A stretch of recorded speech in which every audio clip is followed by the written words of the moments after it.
Fix होता है, यानी अगर आपने ये शेयर लिया है तो वो शेयर के ऊपर मेंशन्ड है कि you will be entitled for $5 per year, dividend of $5 per year.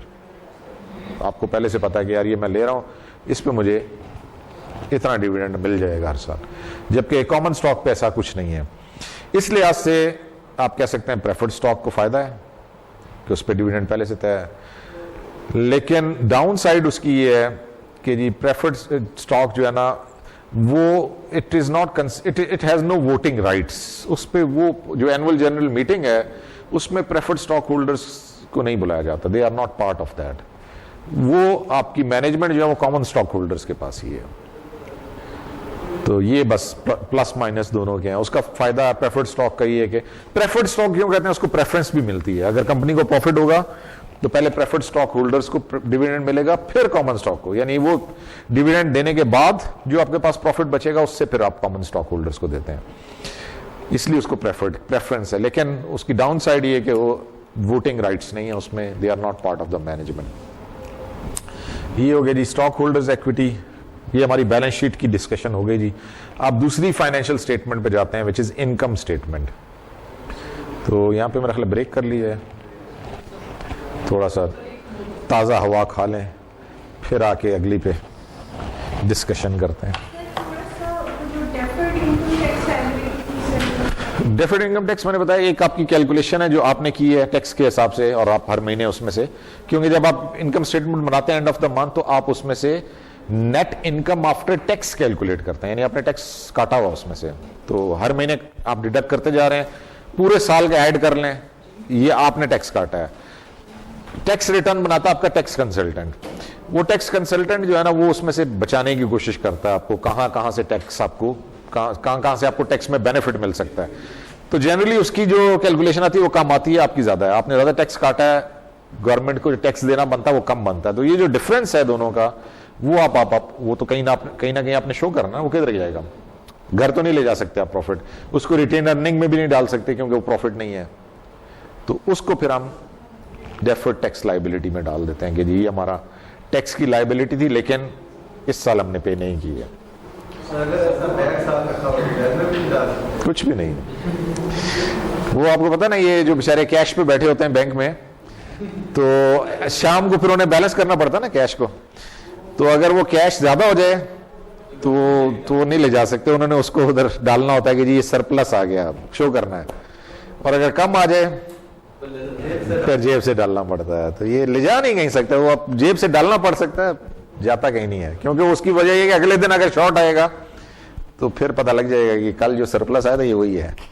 तो अगर वो घर ले गए तो फिर वो कौन पूरा करेगा, फिर वो इंक्वायरी खड़ी हो जाएगी कि भाई कुछ नहीं रहेगा। ठीक है जी। किन को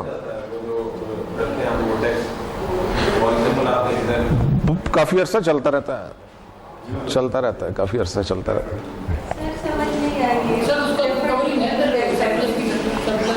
डेफर्ड इनकम टैक्स, हाँ डेफर्ड से पता है, डेफर्ड का मतलब है पोस्टपोन कर दिया, और है हमारी इनकम टैक्स लायबिलिटी।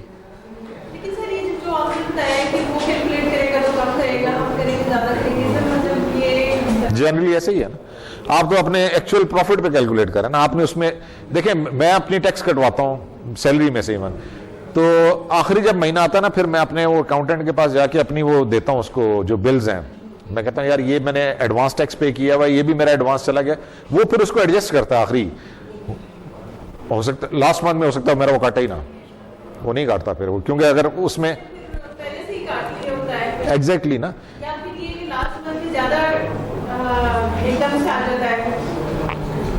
ज्यादा भी आ जाता है। हाँ पहले अगर कम काटा तो वो केस है ना, ये दूसरा जो केस है जिसमें आपने पहले से ज्यादा पे किया हुआ है, तो अब मैं क्यों उसको कहता हूँ कि यार मत काटो या ना काटो, इसलिए कि मुझे पता वहां से नहीं वापस आना।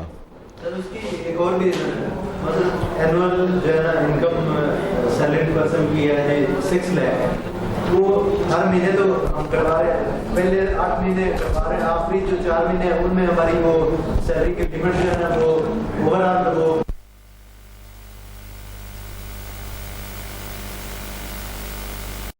Let's discuss the income statement.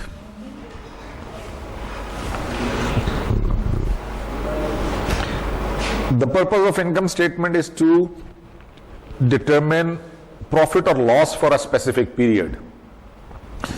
Balance sheet जो थी that was on a specific date, हम कहते थे as on this date balance sheet. जो इनकम स्टेटमेंट है it is for the period. हम जैसे पाकिस्तान के अंदर मंथ टू मंथ चलते हैं ना, मंथली एक्सपेंसेस होते हैं हमारे, हम हर महीने का कैलकुलेट करना चाहते हैं कि इस महीने में हमें प्रॉफिट क्या हुआ, लॉस क्या हुआ। तो मंथ के एंड पे बनेगी तो उसके ऊपर लिखा होगा income statement for the month of January. अगर क्वार्टरली बना रहे हैं तो फिर उसके ऊपर लिखा होगा, इनकम स्टेटमेंट को स्पेसिफाई करेंगे कि this is for this quarter. Annual है, एंडिंग फिर आएगा income statement for the financial year ending June या जुलाई, जून 30th या दिसंबर 31। तो it is basically indicating the results of operations for over a period of time. किस पीरियड के लिए है, मंथली है, क्वार्टरली है, एनुअल है। Details the earnings generated by the firm after all expenses have been subtracted from the revenue। अच्छा, statement यानी सिंपल इसके जो कंटेंट है, simple income statement contains two things. One is the revenues and then from this revenues we deduct all our expenses and the result is either profit or loss।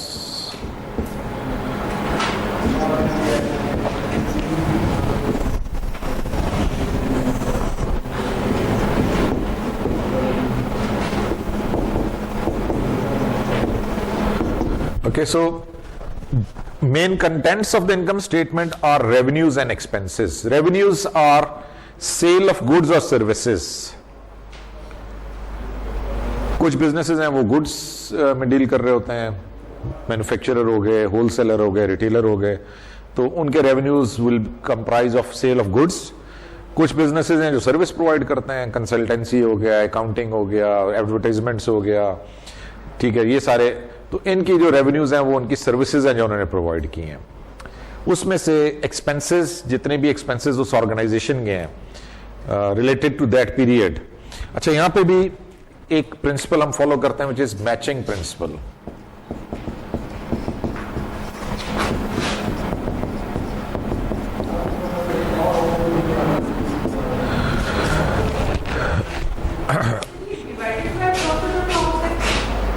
Minus less,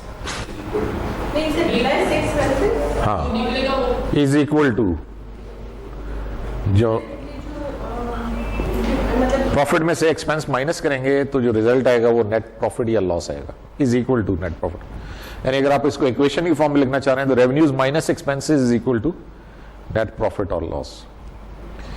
अच्छा, matching principle ये कहता है कि जी अगर आप एक period के लिए एक you are preparing income statement for a specific period, उस पीरियड के रेवेन्यू और एक्सपेंसेस सारे आने चाहिए, मैच करने चाहिए।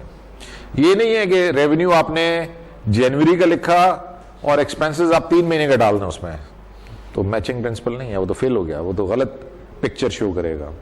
या दूसरा केस ये हो सकता है कि आपने इनकम स्टेटमेंट जनवरी की बनाई है, रेवेन्यू सारे डाल दिए और एक्सपेंस कुछ डाले कुछ नहीं डाले, तो नजर तो आएगा ना बड़ा अच्छा प्रॉफिट हो गया जी, अच्छा प्रॉफिट नहीं है, सारे एक्सपेंस तो डाले ना पहले, फिर प्रॉफिट पता चलेगा। तो मैचिंग प्रिंसिपल, इस प्रिंसिपल को कहते हैं कि जी you have to match your revenues and expense, यानी आपकी जो इनकम स्टेटमेंट है उस पीरियड के सारे रेवेन्यूज भी रिफ्लेक्ट करे, उस पीरियड के सारे एक्सपेंस भी रिफ्लेक्ट करे, so that you get a true picture कि एक्चुअल पिक्चर क्या है, एक्चुअल हमारा प्रॉफिट या लॉस कितना है। ये इसमें एक चीज आ गई। अच्छा जी, अब एक्सटेंडेड इनकम स्टेटमेंट, ये जो आ रही है यहाँ पे थोड़ा सा बीच में एक आपको शायद डिस्टर्बेंस आ रही होगी, एक ही टेबल की फॉर्म में 2 सालों की इनकम स्टेटमेंट बनी हुई है, राइट। तो ये extended form of income statement है। हमने इसको एक्सटेंड किया है फॉर एनालिसिस पर्पस, है वही है, सिंपल चीज वही है। बेसिक काम क्या था, सेल्स, उसमें से ये सारे माइनस होके एक्सपेंस, ये नेट इनकम निकल रहा है, ये सेल्स रेवेन्यू, और ये यहां से लेके यहां तक ये सारे क्या आपके एक्सपेंस हैं, नेट इनकम। लेकिन इसको एक्सपैंड कर दिया, एक्सपैंड इसलिए कर लिया कि we want to make analysis of this statement. हम ये देखना चाहते हैं कि हमारी, फिर जब हम 2 सालों का कंपेयर करेंगे तो हमें ज्यादा बेहतर पिक्चर नजर आ जाएगी। हमने क्या किया, हमने कहा जी सेल्स हैं, सेल्स ऑफ गुड्स है, राइट। ये अब रेवेन्यू इसलिए नहीं लिखा हुआ कि ये सर्विस नहीं है, this is sale of good. Sales हमने इतने की, इसमें जो है हमारे पास 6 मिलियन की सेल्स हैं, यहाँ पे 3 मिलियन की सेल्स हैं।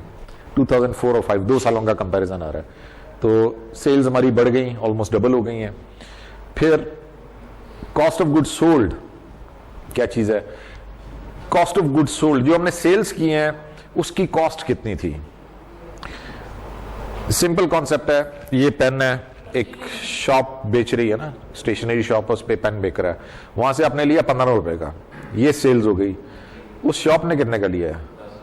10 रुपए का, वो कॉस्ट ऑफ गुड्स सोल्ड है। तो ये दोनों का जो डिफरेंस है वो उसका ग्रॉस प्रॉफिट आता है। कितने का उसने, उसको कितने का पड़ा? जिसने जो चीज हमने बेची है, सेल्स की है, हमें उसकी कितनी कॉस्ट बेयर करना पड़ी, वो हमने माइनस कर दी, ये माइनस हो रहा है। इसमें से अदर एक्सपेंसेस, अब बाकी जो एक्सपेंसेस थे, अदर एक्सपेंसेस कौन से? इनके अलावा डेप्रिसिएशन और इंटरेस्ट के अलावा जितने एक्सपेंसेस थे, सैलरीज, यूटिलिटीज, जितने भी हमारे, सारे admin, marketing, sales and admin जितने एक्सपेंस थे वो सारे माइनस कर दिए। सेल्स एंड एडमिन के जितने भी सेल्स के एक्सपेंडिचर थे, चाहे वो एडवर्टीजमेंट के थे, जो भी थे, और एडमिनिस्ट्रेटिव के सैलरीज थी, उनके जो बिल्स, यूटिलिटी बिल्स वगैरह, वो सारे एक्सपेंसेस वो माइनस किए। तो ये आ गया EBITDA। क्या बना? Earning before interest, taxes, depreciation and amortisation. यानी ये हमारी इनकम है जिसमें से अभी हमने ये चीजें माइनस नहीं की, यानी इसमें से अभी डेप्रिसिएशन और अमोर्टाइजेशन माइनस नहीं हुई और इंटरेस्ट माइनस क्यों नहीं है? हमने इसको हम ऑपरेटिंग, इस चीज को हम ऑपरेटिंग इनकम भी कहते हैं। ये जो EBIT है ना, वैसे EBIT इसको ऑपरेटिंग इनकम कहते हैं। एनीवे, ये दो चीजें हम इसलिए शामिल नहीं कर रहे कि ये वेरी करेंगी business to business.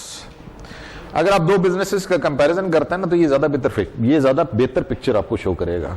Net income हो सकता है डिफरेंट हो दोनों का, लेकिन ये चीज बताएगी आपको कि कौन सी ज्यादा बेहतर परफॉर्म कर रहा है, क्योंकि डेप्रिसिएशन और अमोर्टाइजेशन भी दोनों बिजनेसेस का डिफरेंट, एक बिजनेस में ज्यादा फिक्स्ड एसेट्स है, एक में कम है, तो डिफरेंस आएगा, वैल्यू उसकी वजह से डिस्टॉर्ट हो जाएगा ना आपकी इनकम। एक बिजनेस ने लोन लिया, एक ने नहीं लिया हुआ, जिसने लोन लिया हुआ उसका इंटरेस्ट एक्सपेंस हाई होगा, जिसने नहीं लिया हुआ उसका कम होगा, उसकी वजह से भी उसकी नेट इनकम डिस्टॉर्ट हो जाएगी। तो बजाय इसके कि हम नेट इनकम को फोकस करें, we can look at this figure कि ये क्या कहता है। उसके बाद फिर हम देख लेंगे डेप्रिसिएशन और अमोर्टाइजेशन कितना है। अच्छा, अब आप देखें, डबल होने के बावजूद सेल 2004 से 2005 the business is in loss. उसकी मेन वजह क्या है? यहां पे डेप्रिसिएशन अमोर्टाइजेशन 2 मिलियन की, यहां पे 5 मिलियन पे चली गई है। यानी डेप्रिसिएशन और अमोर्टाइजेशन, आपने फिक्स्ड एसेट्स ज्यादा कर लिए हैं आपने, और उन फिक्स्ड एसेट्स पे आपको डेप्रिसिएशन बढ़ गई है, इस वजह से वो आपका लॉस में चला गया। अदर एक्सपेंसेस भी बढ़ गए हैं, 0.3 मिलियन, 0.5 मिलियन, ठीक है, लेकिन इतना ज्यादा चेंज नहीं है। ज्यादा चेंज किसमें आया है? आपकी डेप्रिसिएशन एंड अमोर्टाइजेशन, उसमें कॉस्ट ऑफ गुड्स सोल्ड में, sorry, cost of goods sold आपकी बढ़ गई है। कॉस्ट ऑफ गुड्स सोल्ड का मतलब है कि आपने जो चीज, आपकी जो परचेजिंग कॉस्ट है वो बढ़ गई है, इस वजह से आपको लॉस में जाना पड़ा है। कॉस्ट ऑफ गुड्स, सेल्स तो डबल हो गई, सेल्स तो बढ़ गई, हाँ, उसकी कॉस्ट क्या है? हाँ, उसकी कॉस्ट, यही फर्क है 15 और 10। 15 सेल है, 10 रुपए कॉस्ट ऑफ गुड सोल्ड है, ये फर्क है, यही फर्क है। क्या? नहीं, खरीदी तो हमने बहुत सारी हैं। हमारा कंसर्न खरीदी हुई चीजों से नहीं है, हमारा कंसर्न बेची हुई चीजों से है। मैचिंग प्रिंसिपल क्या कहता है? मैचिंग प्रिंसिपल ये कहता है जो बेची है उसकी कॉस्ट कितनी है। हाँ, यस, परचेजिंग कॉस्ट है सेल्स की, हाँ, इसलिए उसको कॉस्ट ऑफ गुड्स सोल्ड कह रहे हैं ना। तो ये, अच्छा, अब इसमें फिर डेप्रिसिएशन और अमोर्टाइजेशन माइनस किया तो आपके पास EBIT आ गया, earning before interest and taxes. अब सिर्फ इसमें दो चीजें रह गई, इंटरेस्ट नहीं माइनस हुआ, टैक्स। इसमें से इंटरेस्ट को माइनस करेंगे तो EBT आ जाएगा, अर्निंग बिफोर टैक्स। इसमें से टैक्स को माइनस करेंगे तो नेट इनकम आ जाएगी। यानी ये जो पूरी चीज है ना, इसमें से स्टेप वाइज चीजें माइनस हो रही हैं। EBITD में से पहले DA माइनस हो गया, फिर हमने इसमें से I को माइनस किया और फिर हमने T को माइनस किया, तो पीछे ओके वो यही होगा ना, net income. This is net income after tax, after tax profit भी कहते हैं इसको, नेट इनकम आफ्टर टैक्स। ये इनकम स्टेटमेंट की एक्सटेंडेड वर्जन आ गया, ठीक है। इसकी एप्लीकेशन मैंने बता दी आपको कि it gives you a better picture in order to make comparisons, कि जी अगर आप ओवर द ईयर कंपैरिजन या कॉम्पिटिटर से अपने कंपैरिजन करना चाहते हैं, तो ये वाली जो फिगर्स है ना, ये ज्यादा बेहतर आपको पिक्चर पेश करेंगे। जब आप इनकम स्टेटमेंट देखते हैं या फाइन एनुअल रिपोर्ट में हमने कहा था कुछ रेशियोज भी शामिल होती है ना, तो जहां पे आप इनकम स्टेटमेंट शो करते हैं उसके नीचे आप आमतौर से ये भी शो करते हैं अर्निंग पर शेयर क्या रही। शेयर होल्डर तो इसमें इंटरेस्टेड है ना, शेयर होल्डर नेट इनकम में इंटरेस्टेड नहीं है, शेयर होल्डर इसमें इंटरेस्टेड है कि अर्निंग पर शेयर क्या बनी। तो अर्निंग पर शेयर किस तरह से कैलकुलेट होगी, नेट इनकम जो आई है उसको डिवाइड करेंगे number of shares, common shares, number of shares या नंबर ऑफ कॉमन शेयर्स, पर शेयर कितनी इनकम बनती है। तो पर शेयर इनकम जो है हमारी 2004 में 0.8 यानी 80 सेंट्स थी पर शेयर, जो कि लॉस में गई है 2005 में -1.6 पर शेयर। लॉस था ना 2005 में, लॉस था, तो लॉस की वजह से वो माइनस हो गया, अर्निंग पर शेयर की बजाय लॉस पर शेयर हो गया। वही लॉस सब शेयर होल्डर्स पे डिवाइड होना है। एक चीज ये शो होगी, ठीक है, अर्निंग पर शेयर कितनी है। उससे भी ज्यादा इंपॉर्टेंट है डिविडेंड पर शेयर, डिविडेंड कितना मिला पर शेयर। तो डिविडेंड जो दिया हमने, dividend paid to common stock holder, dividend paid divided by number of shares, common shares outstanding, number of shares कितने हैं। डिविडेंड हमने पे किया जी 11,000, ठीक है 11,000, ये आगे इसके 3 जीरो और होंगे तो 1.1 मिलियन होगा ना। 1.1 मिलियन हमने पे किया है उसको, 1 मिलियन हमारे पास शेयर्स आ गए, तो 0.11 सेंट्स पर शेयर हमने डिविडेंड दिया है 2004 में, जबकि 2005 में हमने डबल कर दिया, 22 cents per share dividend pay किया। हो सकता है फिर भी, अगर पीछे आपने अच्छे प्रॉफिट कमाए हुए हैं, रिटेन अर्निंग आपके पास तगड़ी पड़ी हुई है, फिर भी दे सकते हैं। डिपेंड करता है पीछे पास्ट में क्या किया। अच्छा, एक आमतौर से डिविडेंड पॉलिसी कंपनीज ये रखती हैं कि वो ग्रोथ रखती हैं, उसको ग्रोथ पैटर्न को मेंटेन करना चाहती हैं, ताकि वो सेट ऑफ आपके शेयर होल्डर्स डिस्टर्ब ना हो, तो वो एक कंसिस्टेंट ग्रोथ के हिसाब से चल रहे होते हैं। बाज दफा वो इग्नोर कर जाते हैं प्रॉफिट या लॉस को, इग्नोर, पीछे कम दिया होगा पिछले सालों में, इस साल उन्होंने उसको ज्यादा कर, इवन लॉस था फिर भी उन्होंने दे दिया। जैसे कोविड में बहुत सारी कंपनीज ने अपने एम्प्लॉइज को जो है वो बोनस भी पे किया, हालांकि देखा बहुत सारी कंपनीज ने बहुत प्रॉफिट भी कमाया, बहुत सारी कंपनीज ने प्रॉफिट नहीं भी कमाया, फिर भी उन्होंने अपनी उस ट्रेडिशन को, जैसे वो आया था ना पीछे, किसी, अब मुझे एग्जैक्ट कंपनी का नाम याद नहीं, कि उन्होंने उसके एम्प्लॉइज का यह हुआ था कि हमें हर साल बोनस मिलता है, तो कंपनी ने इस साल भी, ऑल्दो हमारी इस साल बिजनेस ज्यादा नहीं हुआ, लेकिन फिर भी कंपनी ने बोनस दिया है, तो बस अपना उसको ट्रेंड को मेंटेन करते हैं। एक और रेशियो जो आप कैलकुलेट कर सकते हैं, दैट इज बुक वैल्यू पर शेयर। एज पर बुक आपके शेयर की कितनी वैल्यू आती है, तो बुक के अंदर यानी आपकी बैलेंस शीट के अंदर इक्विटी, कॉमन इक्विटी की वैल्यू क्या है, स्टॉक होल्डर्स इक्विटी की वैल्यू क्या है, उसको डिवाइड करेंगे नंबर ऑफ शेयर से। तो एज पर बुक 2004 में आपके शेयर की वैल्यू $17 थी, 2005 में ये $18.5 आ रही है। It's always good to compare कि जी एक शेयर की मार्केट में क्या प्राइस चल रही है और उसकी बुक वैल्यू के हिसाब से, तो वहां से आपको अंदाजा हो जाता है कि जितनी इसके करीब करीब होगी ना प्राइस, उतनी रियलिस्टिक होगी, उतना सेफ है उसमें इन्वेस्ट करना। जितना इनमें गैप ज्यादा होगा, उतना आपका रिस्क बढ़ जाता है इन्वेस्टमेंट का, क्योंकि मार्केट में हो सकता है बहुत ज्यादा अच्छी परसेप्शन चल रही है, अपनी एक्चुअल परफॉर्मेंस उतनी नहीं है, तो you have to be careful investing in that company.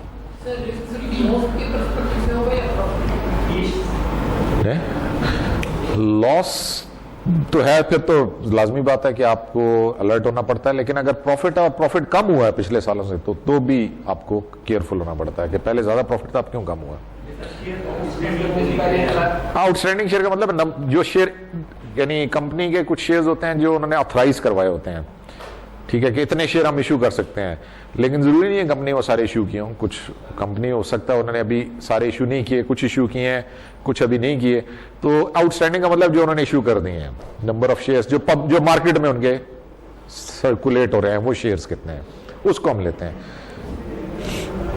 Third जी, statement of retained earnings. This is the third statement, is very simple. नाम से पता चल रहा है रिटेन अर्निंग। वो रिटेन अर्निंग मैंने आपको बताया था क्या चीज है, जो प्रॉफिट में से इन्वेस्ट किया।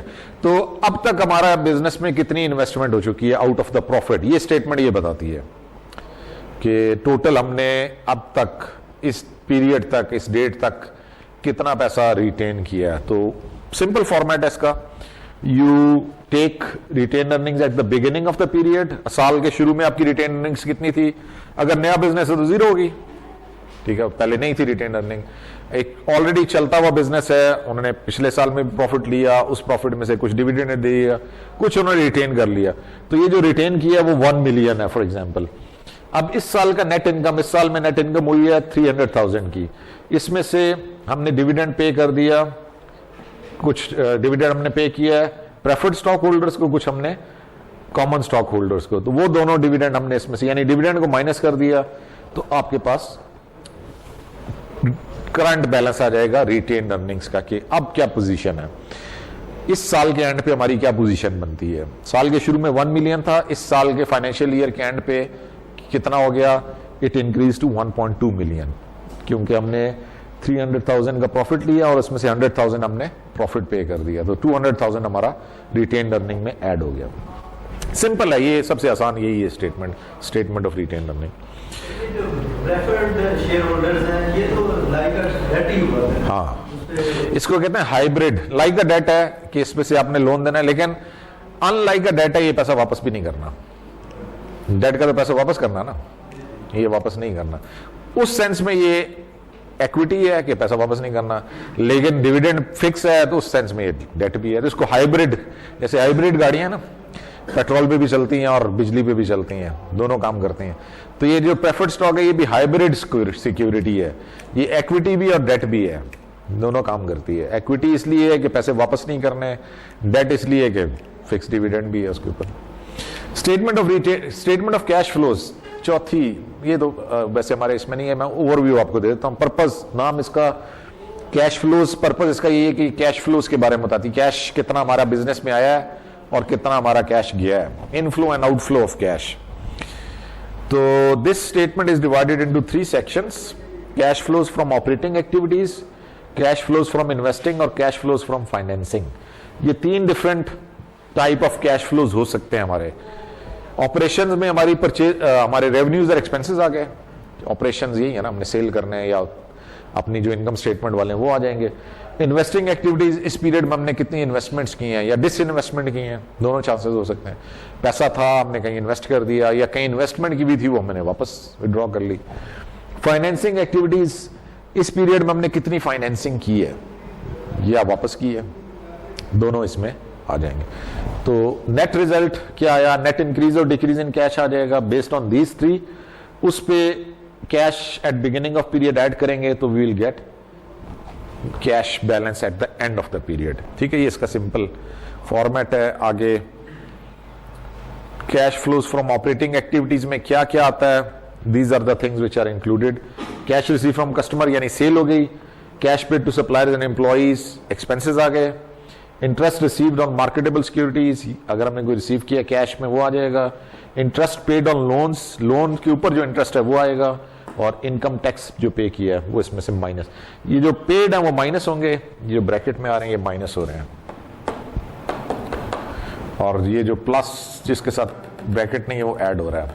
ये 2 वैल्यूज ऐड हो गई और ये तीनों इसमें से माइनस करके ये आपका नेट रिजल्ट आ गया, which is net cash provided by operating activities. खैर ये आपके इसमें शामिल नहीं है तो इसको आप बस वैसे मैंने आपको बता दिया है, बट इसका एज सच कोई आपके कोर्स में 3 ही वो स्टेटमेंट्स हैं, इनकम स्टेटमेंट, बैलेंस शीट और स्टेटमेंट ऑफ रिटेन्ड अर्निंग्स। चलें जी, इसको स्किप करते हैं। फाइनेंशियल स्टेटमेंट्स हमने डिस्कस कर ली। अब ये फाइनेंशियल स्टेटमेंट्स एक पिक्चर तो प्रेजेंट कर रही हैं, हमें ये तो पता चल रहा है कि जी हमारे बिजनेस की फाइनेंशियल पोजीशन क्या है और हमारे रिजल्ट ऑफ ऑपरेशंस क्या है, ये तो हमें पता चल रहा है। लेकिन इसकी कुछ लिमिटेशंस भी हैं।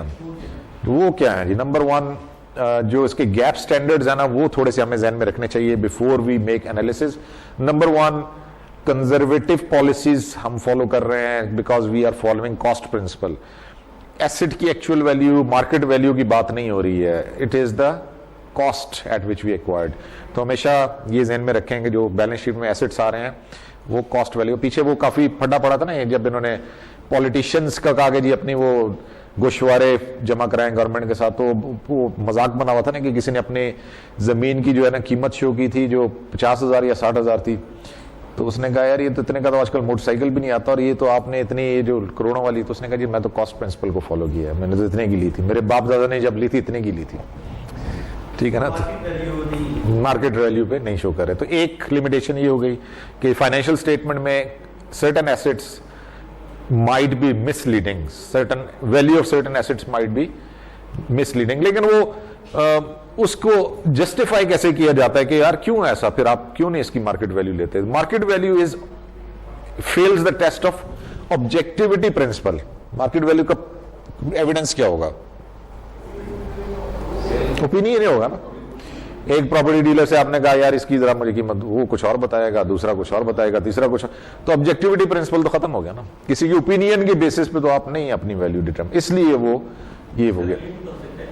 गवर्नमेंट ने जो डीसी रेट रखे हैं उस एरिया के, इसमें से कोई ये तो अभी कुछ इस तरफ पेशरफ्त हुई है, पहले इस तरह की कोई कहानी थी नहीं ना। तो मे बी आइंदा हो सकता है चल के मार्केट रेट उसमें भी फर्क है, उसमें भी फर्क। लेकिन इनका पॉइंट सही है कि चलो डीसी रेट तो एक स्टैंडर्ड या एक डॉक, उसमें वो ऑब्जेक्टिविटी तो है ना, एविडेंस तो है। लेकिन हो सकता है फ्यूचर में कोई एक कार पाकिस्तानी लिहाज से इसमें कोई अमेंडमेंट आ जाए, लेकिन फिलहाल ऐसा कुछ नहीं है। इट इज अच्छा, उसके वो कहते हैं इसमें हमें why we have to worry about it because we follow this principle. वो कहते हैं जी it is a going concern entity. Accountants का जवाब ये है, अकाउंटेंट्स कहते हैं कि जी हमने कब बेचना है ये, जब हम बेचने की बात करेंगे फिर हम आपसे बात करेंगे ना, फिर हम कहेंगे नहीं ले मार्केट वैल्यू। हम तो बेचने के लिए बना ही नहीं रहे हैं, हम तो सिर्फ ये बता रहे हैं कि हमारे एसेट्स इतने के थे जो हमने लिए हैं। तो गोइंग कंसर्न एंटिटी का मतलब है हमारा business will continue in future, हमारी इंटेंशन कोई नहीं है बेचने की। जब हम बेचने की बात करेंगे फिर हम आपसे मार्केट की बात करेंगे।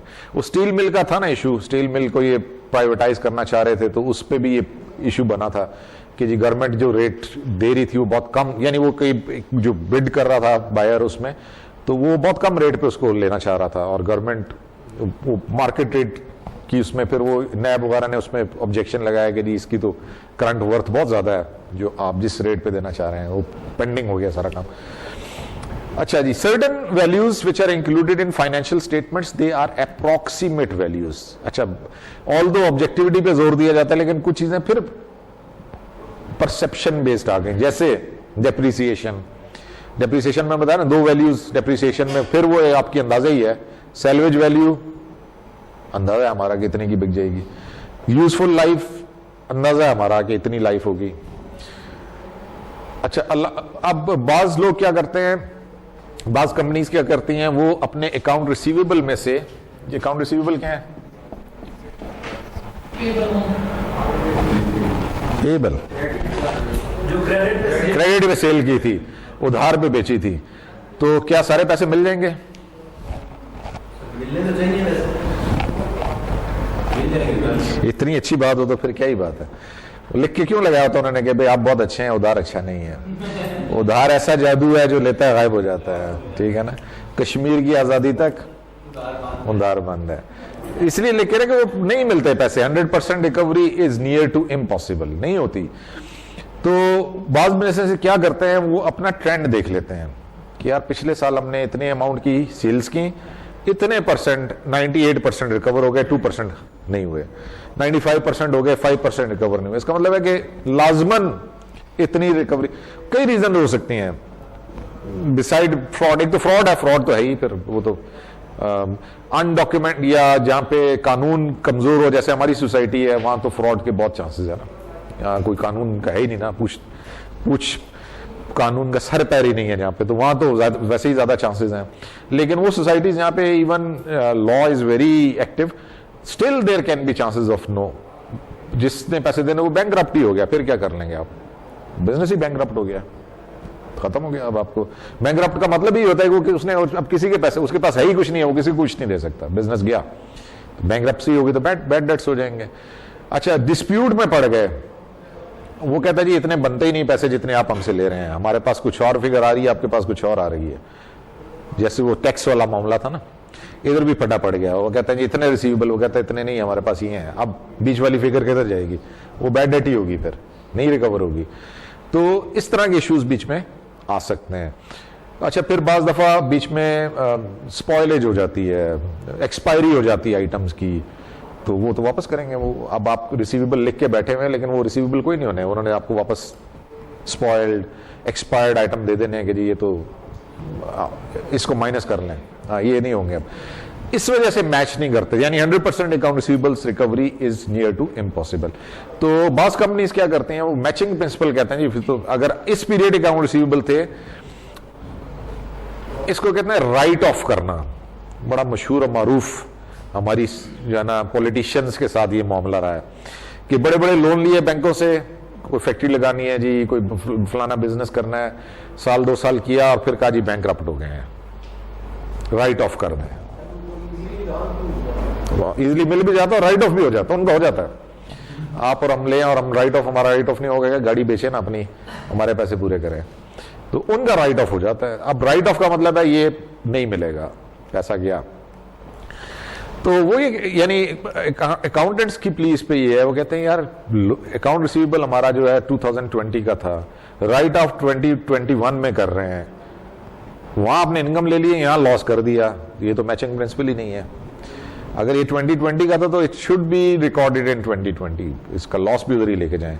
तो इसलिए वो क्या करते हैं, अकाउंट रिसीवेबल में से एस्टिमेटेड वैल्यू माइनस कर देते हैं, लेस वो जो यहां पे लिखी हुई है ना, अलाउंस फॉर डाउटफुल डेट्स। कुछ डेट हमारे डाउटफुल हैं, डाउटफुल डेट्स,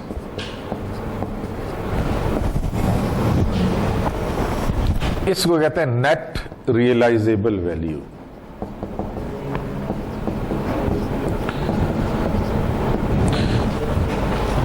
सर्टेन कंपनी, अच्छा अकाउंटिंग प्रिंसिपल्स के हिसाब से ठीक भी है, वो मैचिंग प्रिंसिपल के हिसाब से बात भी ठीक है कि अगर आपके रिसीवेबल्स जो हैं वो 2020 के हैं तो फिर ये राइट ऑफ भी 2020 में होने चाहिए। तो इसको नेट रियलाइजेबल, तो ये भी तो एस्टिमेट ही है। ये किसने बताया कि जितने आपके डाउटफुल हैं, आपने अंदाजा ही लगाया, आपने कहा यार पहले हमारे, अगर आपके पास पहले से चल रहा है ट्रेंड तो आपने वहां से एस्टिमेट कर लिया कि यार पिछले साल, पिछले पीरियड्स में हमें इतने % बैड डेट्स होते रहे हैं, तो आइंदा भी we can expect based on, या एक अंदाजा आपने लगा लिया कि यार 100% तो होते ही नहीं है कभी भी, तो 95% होंगे, 5% हमने पहले ही उसको माइनस कर दिया इसमें से। अगेन एस्टिमेट, तो ये 2 एग्जाम्पल आपको दिए, इस तरह और भी हो सकती हैं। कुछ वैल्यूज जो है वो अप्रोक्सीमेट वैल्यूज हैं, they might not be exact values. Different accounting techniques are used by the companies. जैसे depreciation की कैलकुलेशन की भी वैल्यूज डिफरेंट है। डेप्रिसिएशन कैलकुलेट करने के तरीके जो मैंने आपको बताया वो स्ट्रेट लाइन मेथड कहलाता है। कॉस्ट को डिवाइड कर दिया ओवर द पीरियड ऑफ, हमने कहा जी हर साल सेम अमाउंट ऑफ डेप्रिसिएशन। कुछ कंपनीज वो कहते हैं ये क्यों है भाई, शुरू में हमारी प्रोडक्शन ज्यादा है, एसेट नहीं है, प्रोडक्शन ज्यादा है, we can afford to charge higher depreciation. बाद में तो उसकी प्रोडक्शन ही कम हो जाएगी, यानी उसकी मशीनरी की एफिशिएंसी कम हो जाएगी, तो उस वक्त फिर हम क्यों ज्यादा डेप्रिसिएशन, तो वो एक्सेलरेटेड डेप्रिसिएशन पे चलते हैं कि शुरू के सालों में ज्यादा डेप्रिसिएशन, 5 साल अगर उसकी यूजफुल लाइफ है तो पहले 3 साल में वो 80% डेप्रिसिएट करके बैठ गए हैं, आखिरी 2 सालों में 20% कर लेंगे। तो करनी तो वही है लेकिन टेक्निक डिफरेंट है, तो वैल्यूज डिफरेंट आएंगे ना फिर। तो ये वजह है कि कुछ इन्वेंट्री की बात हो गई, इन्वेंट्री में भी इन्वेंट्री की वैल्यू कैसे डिटरमिन होगी, 2-3 डिफरेंट मेथड्स हैं, आपने शायद पढ़े हो ना पढ़े हो, LIFO, FIFO, average cost,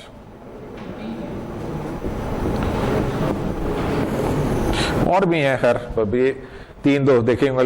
last in first out, first in first out, average cost. तो इन्वेंट्री किस तरह से आप कैलकुलेट कर रहे हैं उसकी वैल्यू? कोई कंपनी फाइफो लगाती है, कोई, अच्छा टैक्स के लिए अगर आपने लगानी है, टैक्स के लिए तो कौन सी फायदा होगा? इन्फ्लेशन है, इन्फ्लेशन बढ़ रही है चीजों की। लास्ट इन फर्स्ट आउट, जो बाद में आपने खरीदी वो महंगी है ना, जैसे जैसे टाइम बढ़ता जा रहा है चीजें कीमतें ऊपर जा रही हैं। तो आप अगर लाइफो मेथड लगा के इन्वेंट्री कैलकुलेट करते हैं, आपको टैक्स में फायदा होगा, नेट इनकम कम शो होगी, एक्सपेंस ज्यादा शो होगा, फायदा हो जाएगा। तो और अगर आपने शेयर होल्डर्स को बताना है कि जी हमारे पास इन्वेंट्री जो है ना वो ज्यादा पड़ी हुई है, ज्यादा इन्वेंट्री की वैल्यू ज्यादा होगी, तो आपकी income state balance sheet strong आएगी। फिर फाइफो लगा लें, फर्स्ट इन फर्स्ट आउट, और दोनों ही लीगली अलाउड हैं। अकाउंटिंग प्रिंसिपल तो मना नहीं करता कि आपको ये मेथड यूज करना है, तो लेकिन कैलकुलेशन डिफरेंट आएगी, ठीक है। तो डिफरेंट अकाउंटिंग टेक्निक्स यूज करने से भी वैल्यूज डिफरेंट आती हैं, इसलिए वो नोट्स देखने पड़ते हैं ना। वो जो 50 सफ़े साथ लगाए हुए उन्होंने बैलेंस शीट के, उसमें उन्होंने बताया होता है कि जी हमने इन्वेंट्री किस तरीके से कैलकुलेट की है। तो दो कंपनीज का जब आप कंपेरिजन कर रहे हैं तो वो भी आप देख लेंगे मेथड सेम है या डिफरेंट है। Gains and losses by passing income statement, अच्छा कुछ गेन्स और लॉसेस हैं जो कि इनकम स्टेटमेंट में शो ही नहीं होते। मार्केटेबल सिक्योरिटीज में आपने इन्वेस्टमेंट की है, शेयर्स लिए हैं किसी कंपनी के, वो कंपनी बैठ गई है, उसका पट्टा ही बैठ गया है, आप उसको शो करते हैं, कॉस्ट प्रिंसिपल पे जाएंगे कि ये शेयर्स हमने 50 या 5 लाख के लिए हमने इस कंपनी के शेयर्स 5 लाख के लिए हैं। अभी उसका बेड़ा गर्क हुआ हुआ कंपनी का, उसके शेयर जो है उसकी प्राइस बिल्कुल नीचे बैठी हुई है। अगर आप अभी बेचते हैं तो आपको 1 लाख रुपया मिलता है, खरीदे 5 लाख के हैं, अब 1 लाख उसकी रहेगी वैल्यू, तो वो तो आप नहीं शो करेंगे ना, आप तो कॉस्ट पे जा रहे हैं। तो ये लॉस है, but it is unrealised loss to invest. ये तब तक लॉस नहीं जब तक बेचेंगे, आपने बेचे नहीं है तो बस आप 5 लाख पे शो करते रहे। जिस दिन बेचने जाएंगे तब लॉस होगा ना, तो बेचा तो नहीं है, लॉस तो है लेकिन अभी बेचा नहीं है, होल्ड करके रखेंगे तो इनकम स्टेटमेंट में या बैलेंस शीट में वो लॉस नहीं आ रहा, इट इज नॉट रिफ्लेक्टेड। ये कुछ इसकी लिमिटेशन है जी। आगे कुछ और भी हैं जी कुछ। हो गया जी टाइम, काफी हो गया। ये लिमिटेशंस कर लेते हैं, बाकी फिर नेक्स्ट क्लास में कर लेंगे। लिमिटेशंस, अर्निंग क्वालिटी रिफ्लेक्ट नहीं कर रहा, यानी आपने जो डिसीजंस लिए हैं, for example research and development, आपने अगर इन्वेस्ट किया रिसर्च एंड डेवलपमेंट में तो अभी तो उसका कोई रिजल्ट नहीं मिलेगा आपको। रिसर्च एंड डेवलपमेंट तो 2 साल 4 साल के बाद जाके, अगर आपने नहीं किया तो आपकी बड़ी अच्छी इनकम है, वाह वाह भाई क्या बात है, प्रॉफिट बड़ा अच्छा है, और अगर उसमें लगा दिया है पैसा तो वो प्रॉफिट तो गया आपका। लेकिन कौन सी चीज अच्छी है आपके बिजनेस के लिए, लगाना या ना लगाना? हाँ, लॉन्ग टर्म में सर्वाइवल के लिए आपको लगाना पड़ेगा। अब जो कंपटीशन चल रहा है, जिस तरह चीजें चल रही हैं, तो अगर आप इनोवेट नहीं करते हैं, मॉडिफाई नहीं करते हैं, अपने आप को इंप्रूव नहीं करते हैं, you will not be able to survive. Nokia की एग्जांपल आपके सामने, ठीक है ना। तो करना पड़ता है, तो करेंगे तो हो सकता है वक्ती तौर पे आपका प्रॉफिट डिफ्लेट हो जाए, लेकिन उसका लॉन्ग रन में फायदा है, ठीक है। तो ये चीजें आपको उसमें यानी ये चीजें भी देखनी चाहिए। बिसाइड दिस कि आप नेट इनकम देख रहे हैं, यार इसने तो बड़ा प्रॉफिट कमा लिया, लेकिन क्या आगे फ्यूचर के लिए क्या कर रहे हैं? हाँ, आगे उन्होंने ये नहीं देखा कि टेक्नोलॉजी किस तरफ जा रही, स्मार्टफोन्स आ रहे हैं, टच मोबाइल्स आ रहे हैं, तो उस तरफ वो नहीं गए, और अपने बस वो उसको फोर्स ही नहीं कर सके ना कि इतनी जल्दी इतनी तेजी से चीजें, एंड्रॉयड इतनी जल्दी छा जाएगा, उनके वहमो गुमान में भी नहीं था।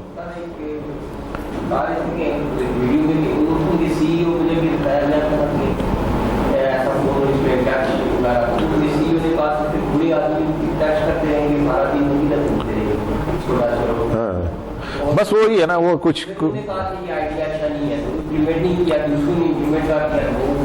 बिल्कुल ऐसे ही, बिल्कुल ऐसे ही। तो ये चीज है रिसर्च एंड डेवलपमेंट में कि आप आगे देखते हैं कि ट्रेंड किधर जा रहा है, so you have to modify accordingly. अच्छा जी, existence of hidden liabilities and assets, financial statements हैं लेकिन उसमें सारी लायबिलिटीज और सारे एसेट्स नहीं आते हैं। For example potential cost of litigation, एक मुकदमे में आप फंसे हुए हैं, वो तो किसी स्टेटमेंट का पार्ट नहीं है, और ये भी आपको पता है कि इसमें कम हो जाना है, ये जो मुकदमा है इसमें हमारा पट्टा बैठ जाना है, ये तो हमारे खिलाफ ही जाना है डिसीजन, लेकिन that is not reflected in any. अब ये हिडन चीज है जो कि आपकी फाइनेंशियल स्टेटमेंट, ये लिमिटेशन है ना, फाइनेंशियल स्टेटमेंट नहीं बता सकती कि यार ये क्या है। लीज एंड डेट ऑब्लिगेशन, अच्छा ये अभी किसी हद तक इसको रेक्टिफाई किया गया, जो मैंने बताया था ना अकाउंटिंग स्कैंडल्स आए उसके बाद, कि अब उन्होंने ये कंपलसरी कर दिया कि लीज को भी आप बताएंगे। पहले जो था ना lease, it was of balance sheet liability, नहीं शो करते थे लीज पे, बस ठीक है, वो तो ऑफ बैलेंस शीट है कि जी उसका क्या है, टर्म्स एंड कंडीशंस क्या हैं, किस टर्म, यानी उसको एज अ लोन आप शो ही नहीं करते थे। अब उसको आप शो करते हैं तो वो तकरीबन कवर हो गया। इनएडिक्वेट रिजर्व्स, वही बात है, आज आप रिजर्व्स बना रहे हैं कि नहीं बना रहे हैं, रिजर्व्स क्रिएट कर रहे हैं फ्यूचर के लिए कि नहीं कर रहे हैं। तो अगर नहीं कर रहे हैं तो फ्यूचर में फिर आपको प्रॉब्लम्स आएंगे। वक्ती तौर पे everything would look very good, अगर आपने रिजर्व्स नहीं बनाए, प्रॉफिट ज्यादा ही नजर आएगा ना। रिजर्व बनाने का मतलब आपने अपने प्रॉफिट में से कुछ चंक निकाल के फ्यूचर के लिए बचा लिया है, तो आप ये काम नहीं कर रहे, वक्ती तौर पे आप इंजॉय कर रहे हैं, प्रॉफिट आपका ज्यादा है, डिविडेंड ज्यादा आ रहे हैं, लेकिन फ्यूचर में आपको प्रॉब्लम आएंगे।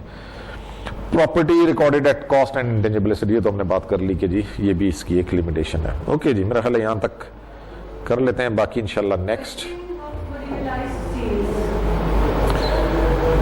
अच्छा जी, क्वेश्चन ऑफ रियलाइज्ड सेल्स, कौन सी सेल्स हैं जो आप अपनी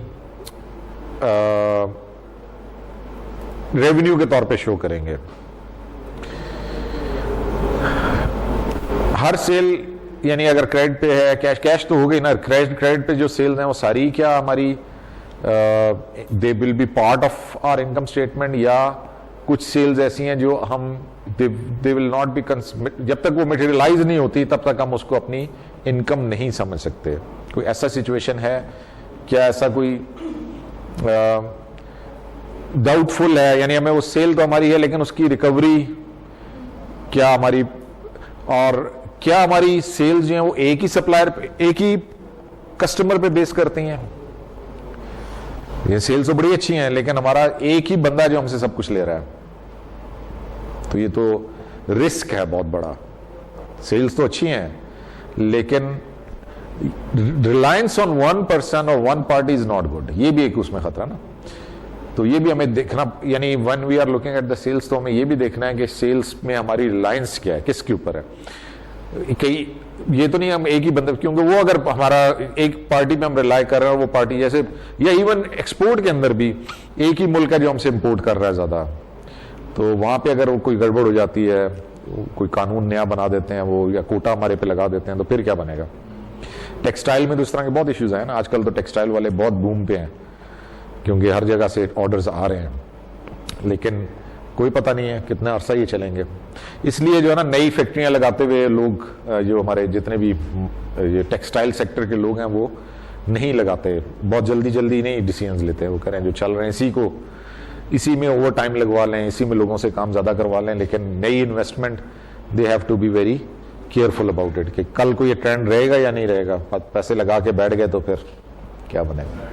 पंजाब पुलिस की भर्ती के बारे में केस ही सुना था ना, कि वो कोई उनका ऑडिट था और वो नहीं डिलीवर हुआ था, तो फिर उन्होंने यहाँ पे हो सकता है, बिल्कुल। जो चेंज उन्होंने कलर उसका चेंज किया था, वैसे तो कहते हैं इमेज चेंज करने के लिए किया, लेकिन वो पता नहीं क्या था उसके पीछे स्टोरी, तो बाद में ही वो भी पंजाब पुलिस, पहले उनको पढ़ाई लिखाई की तरफ तो लेके जाए ना, फिर उसके बाद कुछ चेंज आएगी। चलें सर, इतना आज के लिए मेरा ख्याल काफी है, नेक्स्ट क्लास में इंशाल्लाह फिर वो पहुंचे ही नहीं हम तो, वो तो करवाने हैं क्लास में, लेकिन फिर नेक्स्ट क्लास में करेंगे इंशाल्लाह। प्रैक्टिस क्वेश्चंस वाली जो चीजें हैं ना वो आगे आ रही हैं, ये सारी हम करेंगे ना, ये सारे न्यूमेरिकल्स हैं, तो वो आज हमने नहीं टच किए, ये अगली क्लास में करेंगे। ये भी कर लेंगे, चलो ठीक है, दोनों साथ साथ हो जाएंगे ना, थ्योरी भी कर लेंगे साथ ही न्यूमेरिकल भी कर लेंगे, तो एक ही क्लास में दोनों चीजें हो जाएंगी। हाँ, बुक को फॉलो करें। वो बुक को हम उसको प्रिंट कर लें या कोई सॉफ्ट कॉपी में रखें, कोई ज़रूरत नहीं है प्रिंट। अगर है उसमें से तो फिर सॉफ्ट कॉपी अगर ज़्यादा चीज़ें उसमें से ये स्लाइड्स आप कर लें, प्रैक्टिस क्वेश्चंस कर लें तो कोई मसला नहीं है। एडिशनल क्वेश्चंस अगर आपको कोई करने हो तो बुक से देख लें, बाकी ऐसा सच जरूरत नहीं है उसकी। अपने पढ़ाई के लिए हो सकता है बस जैसे स्लाइड में हेडिंग लिखी हुई है, मैंने तो वैसे एक्सप्लेन की है, कोशिश की है, लेकिन फिर भी बाज़ दफ़ा आप उस क्लास में नहीं थे या नहीं लिख सके या नहीं समझ आया तो फिर आप बुक से देख सकते हैं उसकी एक्सप्लेनेशन, बाकी जरूरत नहीं है। ठीक है सर, फिर